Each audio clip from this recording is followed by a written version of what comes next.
साहब के खिलाफ जो भी साजिशें रची गई, जो भी धोखा, लालच और जो भी षड्यंत्र किए गए, उसका हम जाहिर तौर से धिक्कार करते हैं। और अभी थोड़ी देर पहले जिन जिन लोगों ने हमारे वकील साहब को पैसे का लालच दिया, जान से मारने का धमकी दिया, उनके परिवार को प्रेशर किया ताकि उनके ऊपर मेंटल स्ट्रेस पैदा हो जाए, उन सारी बातों को आधार बनाकर एफआईआर दर्ज कर दी गई है।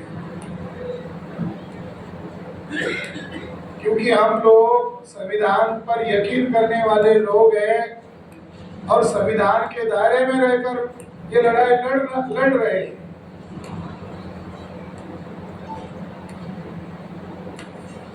वो जो बोल रहे थे उनको तड़प हो रही है कि उम्मीदवार होने के बावजूद इतना हरेसमेंट करना है। रात के 2 बजे पुलिस आती है घर पर, उम्मीदवार के घर पर, रात के 2 बजे।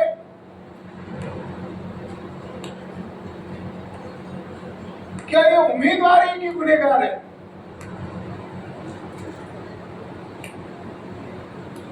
और इस तरीके से स्टेटमेंट देना, क्या तुम अभी तक मरे नहीं हो? रात के 2 बजे उनके घर के सामने जाकर तमाशा करना, सोसाइटी में ऐसा माहौल पैदा करना और इस तरीके से षड्यंत्र करना, तो इस आधार पर यह कहा जा सकता है कि अकोला में कोई आदर्श आचार संहिता नहीं है। चुनाव आयोग ये कहता है कि चुनाव प्रक्रिया फ्री, फेयर एंड ट्रांसपेरेंट होनी चाहिए, इसलिए चुनाव के दरमियान चुनाव अधिकारियों को, डिस्ट्रिक्ट कलेक्टर को पूर्ण पावर दी जाती है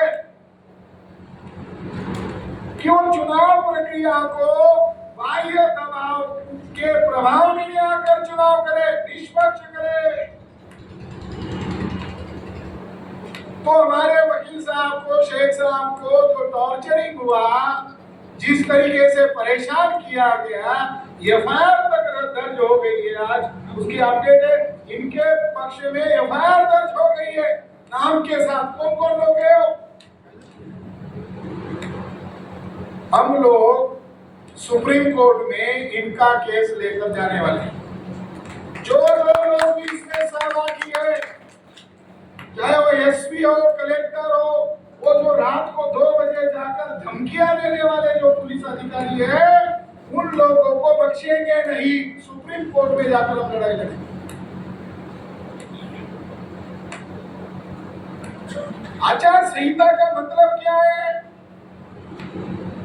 कोई आचार संहिता के कुछ आधार बनाए गए। एक तो उनको देखना खर्चा कितना हो रहा है, ये भी आचार संहिता का। वीडियो शूट क्यों करते हैं? ये खर्चा कहाँ से हो रहा है, हिसाब किताब देंगे तो टैली करना आसान है, हिसाब किताब देना होगा। दूसरा, आचार संहिता का आधार क्या है? कोई भड़काऊ स्टेटमेंट तो नहीं दे रहे। भड़काऊ स्टेटमेंट देने से लॉ एंड ऑर्डर का प्रॉब्लम खड़ा हो सकता है, चुनाव प्रक्रिया प्रभावित हो सकती है। इसलिए चुनाव आयोग ने नियमावली बनाई है जिसके अंदर ये मापदंड बनाया है कि जाति, लिंग, धर्म के नाम पर आप वोट नहीं मांग सकते। ये आदर्श आचार संहिता के अंदर आदर्श नियम है। मगर कल अमित शाह अकोला में आए और अकोला में उनका जो 40 मिनट का भाषण हुआ वो अत्यंत भड़काऊ है और जो आचार संहिता के जो नियम है उनको धज्जिया कर जय श्री राम के नारे लगाए, अमित शाह ने जय श्री राम के नारे लगाए, लोगों से लगवाए। नरेंद्र मोदी को इतना महान बताते हुए कहा कि अकोला के लोग कावड़ करते हैं, नरेंद्र मोदी देश भर की ऐसी कावड़ यात्रा कर रहे हैं, प्रभावित कर रहे हैं धार्मिक आधार पर। तो अकोला जिले का जिलाधिकारी जो चुनाव अधिकारी है, क्या उसने अमित शाह ने जो जो उल्लंघन किया, क्या उसके खिलाफ कल एफआईआर किया? अगर एफआईआर नहीं किया तो क्या बाह्य दबाव में आकर चुनाव अधिकारी काम कर रहे हैं? ये सवाल है, ये उठाएंगे, सुप्रीम कोर्ट में उठाएंगे।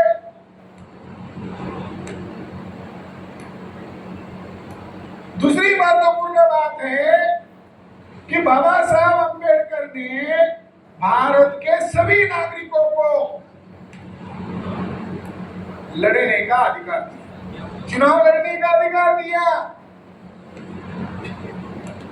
मगर बाबा साहब अंबेडकर को मानने वाला जो समाज है, क्या इस बात के लिए राजी होगा कि जो 15 कैंडिडेट खड़े हैं, अकोला में 15 कैंडिडेट खड़े हैं, 14 कैंडिडेट को चुनाव लड़ने के लिए आजादी है, मगर एडवोकेट नजीर शेख को चुनाव लड़ने की आजादी नहीं है?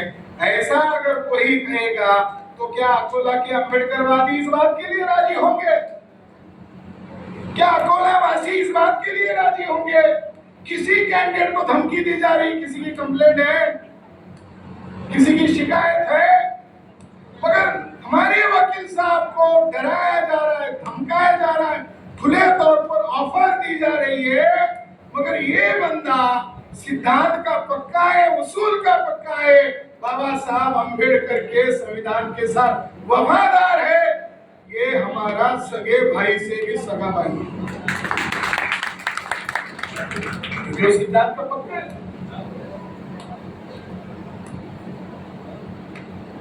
बाबा साहब अंबेडकर ने 1935 को जाहिर किया था येवला में कि मैं हिंदू धर्म में पैदा हुआ, मगर हिंदू धर्म में नहीं मरूंगा, ये मेरी बस की बात है। 14 अक्टूबर 1935 जब बाबा साहब अंबेडकर ने ऐसा स्टेटमेंट दिया तो 3 नवंबर 1935 में विनायक दामोदर सावरकर ने मुंबई के निर्भीड नामक अखबार में एक बड़ा आर्टिकल छापा जिसका शीर्षक था अंबेडकर साहब की ये जो घोषणा है, ये जो प्रतिज्ञा है, ये प्रतिज्ञा उनका चिरंजीव यानी उनका लड़का ही तोड़ देगा। ऐसा आरोप लगाया कि बाबा साहब का बेटा ही उनकी प्रतिज्ञा को तोड़ देगा। हिस्टोरिकल आधार पर भैया साहब अंबेडकर ने ऐसा कोई कार्य नहीं किया जो ब्राह्मणों को फायदेमंद है। मगर इसी सप्ताह में बाला साहब अंबेडकर ने स्टेटमेंट दिया कि आरएसएस हमको मदद करे। इसका क्या अर्थ है? हम आपको मदद करेंगे, आप हमें मदद करो, ये इसका अर्थ है। इसमें उन्होंने कहा कि नरेंद्र मोदी ने बीजेपी खत्म की है, इसलिए बीजेपी ये जो भूत सवार हो गया है नरेंद्र मोदी का, इसको हराने के लिए हमको मदद करो। नरेंद्र मोदी के नाम से बीजेपी के लोग चुनाव लड़ रहे हैं और ये जो नेता है ये कह रहे हैं कि बीजेपी को ये खत्म कर रहे हैं, कोई तालमेल है? उन्होंने आगे ये कहा कि अगर हमारे बहुजन समाज में पुरोहित अगर बनाते हैं, उनकी एग्जाम लेकर उनको पुरोहित अगर बनाते हैं तो हम आरएसएस को बिना शर्त समर्थन देंगे। बाबा साहब ने 1935 में की गई घोषणा और वर्तमान में लगाए जा रहे वक्तव्य, इसमें कोई तालमेल है? अगर हमारे लोगों को कहा कि आप आरएसएस बीजेपी के खिलाफ मत बोलो, आपको आरएसएस का सरसंघ चालक बनाते हैं, आप आरएसएस बीजेपी के खिलाफ मत बोलो। आपको हमारा धर्मगुरु है शंकराचार्य बनाते हैं या सरसंघ चालक बनाते हैं, हम थूकते हैं ऐसे प्रस्ताव पर। हमें आरएसएस का सरसंघ चालक हो या ब्राह्मणों का धर्मगुरु शंकराचार्य हो, ये भी ऑफर देने के लिए वो आए, तो हम हिंदू बनने के लिए तैयार नहीं।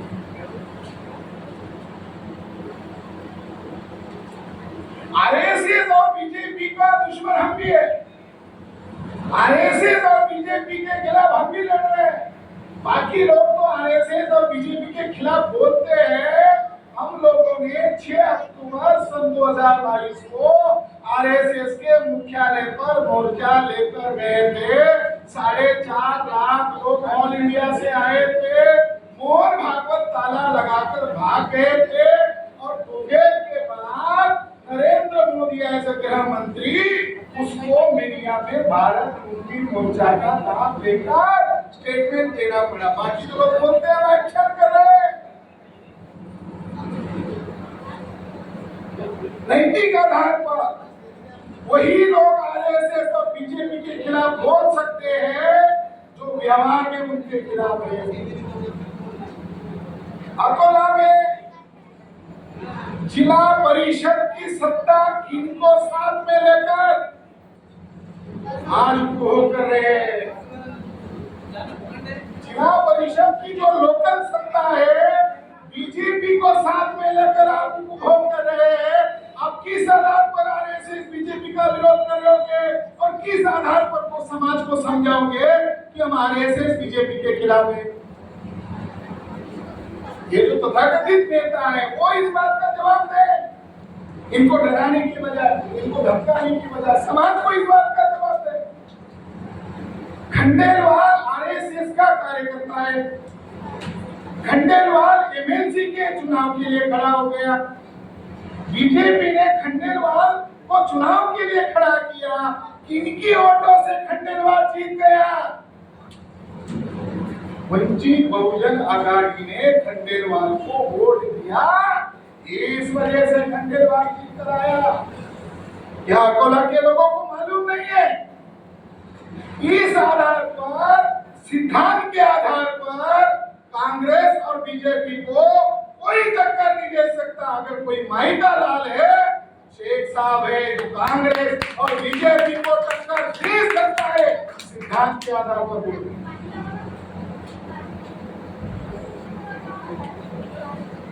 तो ब्राह्मणवादी लोगों ने, आरएसएस और बीजेपी के लोगों ने मुसलमानों को यूज किया है 70 साल में।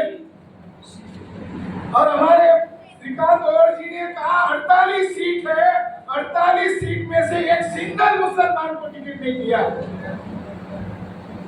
न्याय है मुसलमानों के साथ? क्या मुसलमान भारत के नागरिक नहीं है?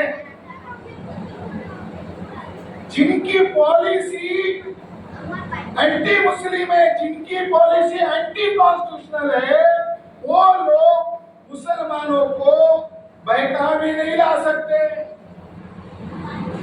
कांग्रेस बनाई डॉक्टर हेडगेवार ने, जानवर के डॉक्टर थे डॉक्टर केशव बलिराम हेडगेवार। विदर्भ कांग्रेस कमेटी के जनरल सेक्रेटरी थे, कांग्रेस के जनरल सेक्रेटरी थे। आरएसएस बनाया और आरएसएस बनाने के बावजूद आजीवन कांग्रेस के सदस्य भी रहे। और जब राष्ट्रपति थे, पूर्व राष्ट्रपति मुखर्जी को संघ कार्यालय में भागवत जी लेके गए और भागवत जी और मुखर्जी हेडगेवार के पुतले को पुष्प अर्पण करके आए और संघ के शिविर को संबोधित करते हुए मुखर्जी ने कहा, डॉक्टर हेडगेवार भारत माता के बड़े सुपुत्र थे। और बदले में भागवत ने कहा कि हेडगेवार कांग्रेस के सुपुत्र थे। तो कांग्रेस के लोग मुसलमानों का क्या, schedule caste, schedule tribe, backward caste के लोगों का ऑलरेडी सत्यानाश कर चुके हैं। मैंने किताब लिखी कांग्रेस आरएसएस की मां, कांग्रेस आरएसएस की मां, क्योंकि पैदा ही उन्होंने किया। अभी जो कैंडिडेट है पाटिल, यानी वो बात, मेरी बात का सबूत ये है कि डॉक्टर अभय पाटिल, इनके पिता का नाम है डॉक्टर एस.के. पाटिल, यानी बीजेपी का कैंडिडेट खड़ा किया, मगर कांग्रेस ने आरएसएस का कैंडिडेट खड़ा किया। यानी आज लग रहा है कांग्रेस का कैंडिडेट बीजेपी का कैंडिडेट है, बीजेपी का कैंडिडेट बीजेपी का है, मगर कांग्रेस का कैंडिडेट भी बीजेपी का कैंडिडेट। इसका सबूत और प्रमाण क्या है? Doctor S K. पाटिल जो है विदर्भ प्रांत के अध्यक्ष थे, और डॉक्टर अभय पाटिल, इनके पिता राम मंदिर आंदोलन में सक्रिय सहभागी थे, और डॉक्टर अभय पाटिल भी आरएसएस के वर्कर थे। वो हाल ही में आरएसएस को छोड़कर कांग्रेस में आए, और कांग्रेस के जो भी निष्ठावान लोग होंगे उनको टिकट नहीं दिया। जो आरएसएस छोड़ के आया उसका कितना नंबर लग गया, उसको डायरेक्ट टिकट दिया। तो बीजेपी का कैंडिडेट है, मगर आरएसएस का कैंडिडेट है। और उसने गर्व भाव से आज भी कहता है, उसके मीडिया पर है, सोशल मीडिया पर है कि मैं संघ का निष्ठावान कार्यकर्ता हूं, इसका मुझे गर्व है। जब कांग्रेस में चला गए तब भी आपकी निष्ठा आरएसएस के साथ है, बड़ी न समझने वाली बात है। 1957 में दूसरा चुनाव हुआ, 1952 में पहला लोकसभा का चुनाव हुआ, 1957 में दूसरा लोकसभा का चुनाव हुआ। तो जनसंघ को कोई पहचानते नहीं थे। बाबा साहब अम्बेडकर की पार्टी ही अपोजिशन पार्टी थी, all India schedule caste federation. तो कांग्रेस के लोग चुनाव के लिए खड़े होते थे, मगर आरएसएस के लोगों की जनसंघ पार्टी होने के बावजूद आरएसएस के वर्कर कांग्रेस के टिकट लेकर 1958-57 के चुनाव में खड़े हुए, और 1957 के चुनाव में खड़े होने के कारण कई प्रांतों में संघ के कार्यक्रम पर बहिष्कार हुआ। ऐसा ही बहिष्कार ओडिशा राज्य में कटक में होना शुरू हुआ था। तो गोलवलकर उस समय संघ के द्वितीय सरसंघचालक थे, उन्होंने हरि बाबू नामक आरएसएस का जो वर्कर है, जो कांग्रेस का टिकट लेकर चुनाव में खड़ा था, उसने गोलवलकर को कहा कि अभी चुनाव हो गया है और आरएसएस के लोग आरएसएस में रहते हुए कांग्रेस के टिकट लेकर चुनाव में लड़े हैं, इसलिए आप ओडिशा में संघ का कार्यक्रम लेने के लिए मत आओ। तो गोलवलकर ने 18 अगस्त 1958 में हरि बाबू को खत लिखा, जो कटक का कार्यकर्ता था। यह समग्र गोलवलकर वाङ्मय खंड नंबर 8 में ये उपलब्ध है, पेज नंबर 101 पर ये लेकर उपलब्ध है, जिसका प्रकाशन आरएसएस के मुख्यालय के द्वारा किया गया। गोलवलकर के 12 वैल्यूम है, वो सारे हमने पढ़ लिए हैं। हम गोलवलकर, हेडगेवार, नेहरू, गांधी सबको भली बात जानते हैं, और समय समय पर इनको नंगा भी करते हैं। अब मैं ये बताना चाहता हूँ, ये जो पाटिल कैंडिडेट है, इसका कैरेक्टर ये पुराना कैरेक्टर है।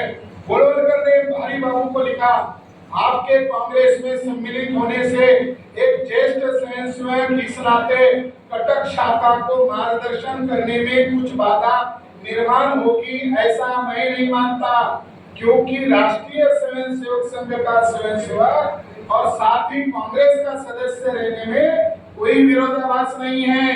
किसी राजनीतिक दल का केवल सदस्य बनने से कोई व्यक्ति अपने हिंदुत्व का त्याग नहीं करता। यदि कोई राजकीय दल का इस तरह के कपोलकल्पित अपेक्षा करता है, तो किसी भी सज्जन स्वाभिमानी व्यक्ति के लिए वह सर्वथा त्याज्य ही रहना चाहिए।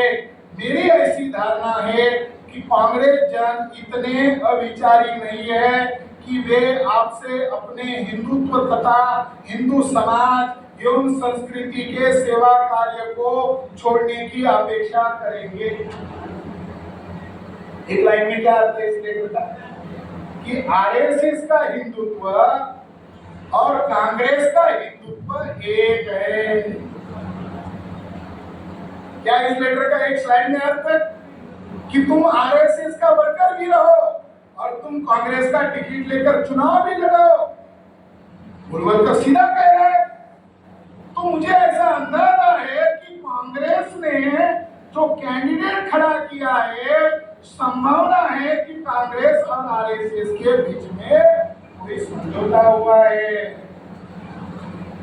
ये रहेगा हमारा ही कैंडिडेट, मगर अंदरूनी तौर पर वो तुम्हारा ही काम करेगा। हमारे वकील साहब बता रहे थे, मॉब लिंचिंग किया, 200 लोगों का मॉब लिंचिंग किया। क्या देश में कोई कानून है? कोई जुडिशियरी सिस्टम है? जिन्होंने मॉब लिंचिंग किया उनको पुरस्कार दिया गया, उनको जमानत लेकर रिहा कर दिया गया। कांग्रेस का राज 2013 तक था। कांशीराम साहब कहा करते थे, कांग्रेस स्थापना थे, बीजेपी नागना थे। कांग्रेस यानी स्थापना आएगा तो भी डसेगा, नागरात आएगा तो भी डसेगा। तो हमको उसको दूध पिलाकर पालना क्यों है? 2013 तक कांग्रेस के पास सत्ता थी, पावर थी। क्या किया? 2009 में रिपोर्ट आया कि 52,000 बेकसूर बच्चे सलाखों के अंदर है। इंडिया टुडे के अंदर रिपोर्ट छप कर आया, 52,000 बच्चे मुसलमानों के हाईली एजुकेटेड सलाखों के अंदर है। 2009 में किसकी सत्ता थी? कांग्रेस की सत्ता। कैसे कांग्रेस और बीजेपी एक दूसरे को बचाने में लगे हुए, इनका आपसी समझौता हो गए। 2006 में नांदेड़ के अंदर राजू कोंडूरवार नामक एक कार्यकर्ता, आरएसएस का कर्मठ हार्ड वर्कर कार्यकर्ता, जिसके घर में आरएसएस के वर्कर बम बना रहे थे 2006 में, बम बनाते बनाते फट गया। उसमें 2 लोगों की जान गई, जान माल का नुकसान हुआ। सीबीआई के द्वारा जांच की गई। कांग्रेस को अवसर था, इतना पक्का सबूत मिल गया था कि आरएसएस के लोग घर में बम बना रहे थे। सीबीआई की इंक्वायरी को बीच में रोक दिया, आरएसएस को बचा दिया। 2009 में मालेगांव में ब्लास्ट हुआ। करकरे एटीएस प्रमुख थे, उन्होंने 48 वीडियो ऑडियो उनके फोन टैप किए गए। और प्रज्ञा साध्वी जो है आज एमपी बनकर है। कभी आपने सुना प्रज्ञा साध्वी के खिलाफ कांग्रेस के लोग अपना मुंह खोलते पार्लियामेंट में? प्रज्ञा साध्वी ने बयान दिया था, इतने कम लोग क्यों मरे? सारा फोन टैपिंग हो गया, उसमें आ गया।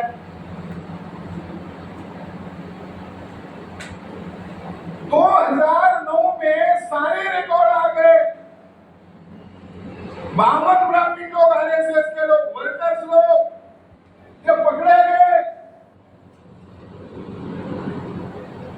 अजमेर शरीफ पर ब्लास्ट का केस आया, जिसमें 3 लोगों को दोषी घोषित किया। उसमें सुनील जोशी था, जो आरएसएस का वर्कर था, जिसको बाद में उन्हीं के लोगों ने मार डाला। ऐसा सुनील जोशी के परिवार का एक केस चला था। ऐसे 3 आरएसएस के लोगों के खिलाफ अजमेर शरीफ बम ब्लास्ट में फैसला आया कि आरएसएस के लोगों ने ही अजमेर शरीफ का बम ब्लास्ट किया।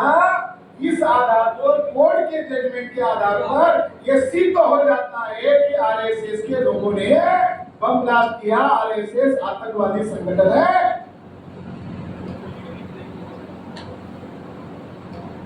तभी कांग्रेस के कार्यकाल में हुआ।